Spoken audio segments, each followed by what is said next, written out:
So, itong video gagawin ko ngayon is an eye-opener para doon sa mga OLA vlogger na gumagawa ng videos o na reviews na hindi raw sila promoter, hindi sila endorser. Okay, pagbigyan natin if you are justifying that words at yung mga sinasabi nyo ganyan, ingat kayo kasi baka mamaya hindi nyo alam na hindi naman pala rehistrado yung mga binabanggit nyo, yung mga nire-review ninyo, maaaring magkaroon kayo ng misleading information na kung saan pwedeng maireklamo kayo o masama sa kaso na maipataw sa inyo. Okay, pag-usapan natin. Alright, magandang gabi mga kadyani at maglalambing lang po ako sa inyo at magtatalakayin tayo ngayon na medyo talagang pinag-isipan ko ng ilang araw. Tinignan ko muna kung ano ba talaga yung nasilip ko rito sa tatalakayin natin. Pero bago ang lahat, paki-follow po ang aking mga social media account, ang Facebook, TikTok at itong aking YouTube channel. Paki-like na rin po, share at hit nyo na yung notification bell para updated po kayo sa mga videos na ginagawa natin dito about sa usapang online lending app. So yun, para ito doon sa mga OLA vlogger, no? Lahat, kahit ako kasama, maaari at talagang kasama ako kung sakasakaling magbibigay ako ng mga misleading informations. At kung sakasakaling promoter kayo o nakalagay dyan sa mga links ninyo sa description yung mga OLA na hindi pala rehistrado o mga rebook, tapos nandyan sa links ninyo para doon dumaan at doon maging proseso ng mga pagpapautang na hindi nga rehistrado. Ulitin ko, hindi rehistrado, at yung mga rebook at yung mga may problema sa SEC. Kasi tandaan ninyo, meron palang mga kaso na pwedeng madami. Naalala nyo yung nag-endorse na artista, si Neri Naig tsaka si Rupami, di ba? Nung kailan lang nasampahan sila ng mga kaso dahil nga raw sa pag-endorse nung isang company na hindi pala SEC registered. Okay. Naintindihan kasi medyo pinalakay ko to kung yung endorser at yung mga promoter na mga ganito ay pwede palang isama kapag nagkaroon ng problema yung kumpanya ay nadadawit. Kaya ako nag-isip ako kaya minsan tinitignan ko kung meron ba akong maling sasabihin doon sa mga videos ko. Totoo lang, no? Ang dami ko kasing nakikita ang mga OLA vlogger na hindi talaga nagre-research sa kanilang mga videos. Ako, aminado ko, nagkakamali ako. I mean it and I admit it.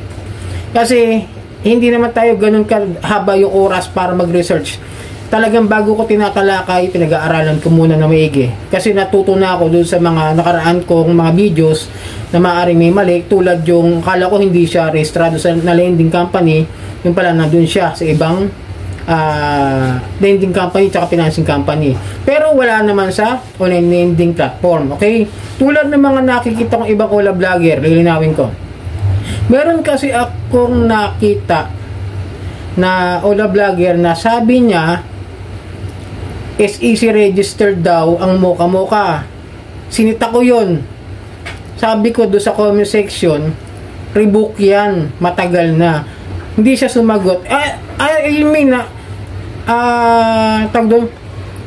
medyo may simpatya pa ako doon sa mga yun. Kasi nga, I want to discuss this kind of topic dahil nga ayoko doon sa mga misleading information. Alam niyo ba na dito sa isa pang batas na nasa RA 7394 Consumer Act of the Philippines, Article 110 o 110, lahat yung mga false, deceptive or misleading advertisement, sabihin natin hindi advertisement, nire-review pero mali, misleading information, ay pwede rin palang sampahan o masampahan ng reklamo. Kita mo yung mga sinampahan ng kaso last year, yung mga OLA na sinampahan ng SEC at sinampa doon sa Department of Justice, yung UPESO, yung ano ba yun? Armorac, basta 6 sila ng kumpanya, yung FESL tsaka yung Realm Shifters, yung mga nasampahan ng kaso yung last year dahil dito sa artikulo na ito na Consumer Act of the Philippines. An advertisement shall be false, deceptive, or misleading if it is not conformity with the provision of this act or if it is misleading in a material respect. Tandaan nyo ha, meron palang ano yan, pagka mali yung mga binibigay na informasyon o yung mga ads na kung saan nakakalin lang daw ng mga customer o mga consumer, ay maaaring ireklamo o maaaring masampahan ng kaso. Ngayon sa mga Ola vlogger, yun nga sinasabi ko sa inyo, sasabihin hindi na po, pero tandaan nyo kapag diba, ang dami na nagsasabi kapag nandun sa description yung mga link na yan, is automatic na may nakukuha silang komisyon. Kasi nakita ko yun na meron talagang nag-i-email na mga nag-aalok na gumawa ng video about that kind na mga Ola to promote them o bigyan ng educational platform o educational purposes yung Ola na yon para maengganyo yung mga borrower o yung mga tao na maaari maging kliyente nila. Tapos may commission po yun. Okay, kasi nakakatanggap dyan at nakita ko naman talaga yon na merong ganong klase ng mga email na nag-aalok to promote their online lending platform. So mag-ingat-ingat kayo ng mga Ola vlogger na madalas pa nga may nakikita rin ako na kahit hindi SEC registered yung Ola, hindi pinag-aralan talaga at hindi man lang sinisilip sa list of registered online lending platform yung mga Ola na nire-review nila. Basta dire-diretso lang, titignan lang sa Play Store kung anong company. Yun lang, doon lang sila titignan. Hindi nila titignan kung rehistrado ba talaga, kung legit na rehistrado sa website ng SEC. Kaya nga meron pa lang yung tinatawag na Securities Regulation Code na kung saan isang batas ng Pilipinas na kumukontrol sa industriya ng securities at nagpapato ng mga parusa sa mga paglabag. Ngayon, ang halimbawa ng mga yan ay ang paglabag sa SRC ay kinabibilangan ng pagbebenta ng mga securities nang hindi nire-rehistro ang mga ito. O siyempre, kung hindi naman talaga rehistrado at wala doon sa SEC list of recorded online lending platform, tapos nag-ooperate, tapos ipinopromote pa o nire-review, tapos sabing nakalista raw kahit hindi naman, ay maaari kung may magre-reklamo, no? Tandaan yan. Tapos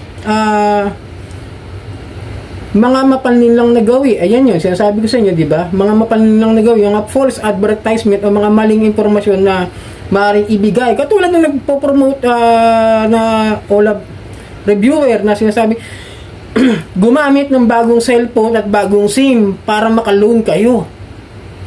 Di ba? Doon pa lang medyo misleading information na, mali pamamaraan na yun ng kung paano kayo makakapag-loan para maiwasan daw yung ma-reject. That's ironic.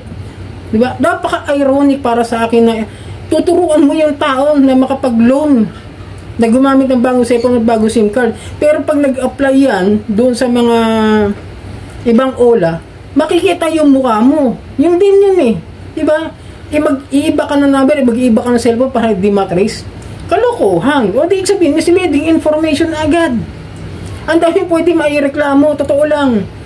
Hindi lang napapansin, hindi lang nila alam. Kasi ang alam lang nila, mag-review at gumawa ng video na kung saan, siyempre, wala tayong magagawa. That's life, bread and butter nila yung paggawa ng video, kahit misleading info na yung mga nakikita ko. At meron pa nga dyan, yung talagang hindi ko makakalimutan, yung nagkalat, na-revoke daw yung mga OLP, yung cash shallow, yung mabilis cash. Diba halatang, makita mo makagawa lang talaga ng video, hindi pinag-aaralan. Doon ako na windang, doon na talaga tinira ko talaga na maling-mali yung mga ginagawa nila sa pagre-review. Kaya ako minsan nag-iingat ako sa tinitingnan. Kaya nga ito ilang araw ko pinag-aralan to eh. Itong Securities Regulation Code at saka itong 7394. Salamat kay shoutout ulit kay Boss Rai, sa kanya ko ulit na naalala. May gawa nga pala ako nitong video na ito last few months ago pa na misleading information, pero nahalukay ko ulit dahil kay Boss Rai. Salamat ulit nahalukay ko para mabigyan ko ng ideya itong mga Ola vlogger, Ola reviewer, promoter. Pero may mga legit na Ola reviewer tandaan nyo, walang mga nakalagay na link sa description. Okay, sample natin syempre ang kaibigan natin, sila Ate Red, si Sir Pat Quinto, si Sir Tim Marcos at saka si Mami Yam. Okay, yan mga legit. Mga hindi kami nagpo-promote ng mga Ola rito dahil alam namin at gusto namin na maging totoo yung aming mga nire-review o yung aming mga pinag-uusapan dito sa mga channel namin. Dahil nga, gusto namin maging aware kayo kung maganda ba talaga yung ula, kung yung ba rehistrado, di ba? Laging tatandaan bago magawa ng video, maaari kasing maireklamo o maisama sa kaso kung sakaling may magsasampa pala ng kaso. Kaya sasabihin, saan mo napanood? Doon sa Ola Vlogger, sabi kasi rehistrado daw po yan eh. Tapos pag tinignan mo sa SEC list of registered online lending platform, wala. Diba? Medyo nakakabahala. Mag-ingat. Huwag yung kananang kana. Huwag yung ano. Kaya sabi ko sa video, sa mga videos na ginagawa ko, huwag kayong kwentong barbero. Mag-ingat kayo. Ako, nag-iingat din ako eh. Dati ganun ako, banat lang din ako ng banat, pero natutunan ko by the year goes by. Araw-araw kong ginawa ito, doon ko natutunan na maging maingat sa mga paglalabas ng mga video. Kasi pwede talaga, kung sakasakali magre-reklamo, gusto ko rin alamin sa mga attorney ito. Kaya gusto ko mayroong mahingaan ng advice about this. Siguro kung sasama ulit ako sa mga mass filing sa SEC, baka ito itanong ko. Para malinawan ako ng gusto. Kasi tinitignan ko parang mayroong liabilities. They are held liable about those videos na ginagawa nila na nakakapanlin lang din sa mga borrower, din sa mga magiging kliyente ng mga ula na yan. Kaya maging maingat, maging mapanuri. Wag yung basta gagawa ng video, kumita na. Okay na yun, di ba? Kasi yun ang mahirap eh. Oo, madali ang pera sa, malaki ang kinikita nila. Wala tayong magagawa doon. Buhay nila yan eh. That's their job. Pero pinapaalalahanan ko lang na maging fair kayo, maging katotoo kayo sa mga nire-review. Yun lang. Kasi maaring masangkot din kayo. O maaring maireklamo rin dahil kayo yung mga dahilan kung bakit naengganyo ang isang kliyente o isang tao, ang isang individual na manghiram doon sa mga ula na hindi pala rehistrado, revoke na, meron pala mga kaso, o something like that. Diba? Maging mapanuri din kayo. Ako, concern lang ako sa inyo ha.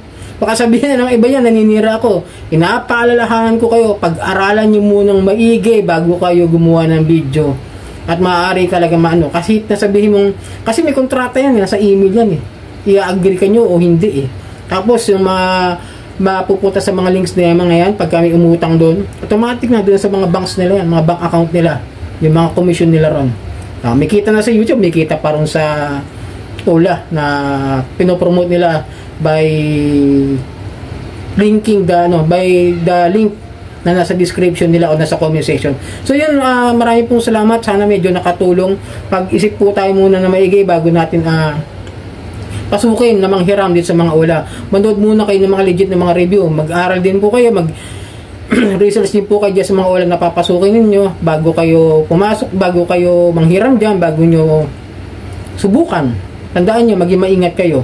Lalo na ngayon, magpapasko, maraming scammers. So yun nga, ito po ang inyong lingkod, Ka Johnny, at marami pong salamat at maglalabing lang po ulit ako. At ipalo po ninyo ang aking mga social media account, ang Facebook, TikTok at itong aking YouTube channel. At hanggang sa muli, sarang kami nila po.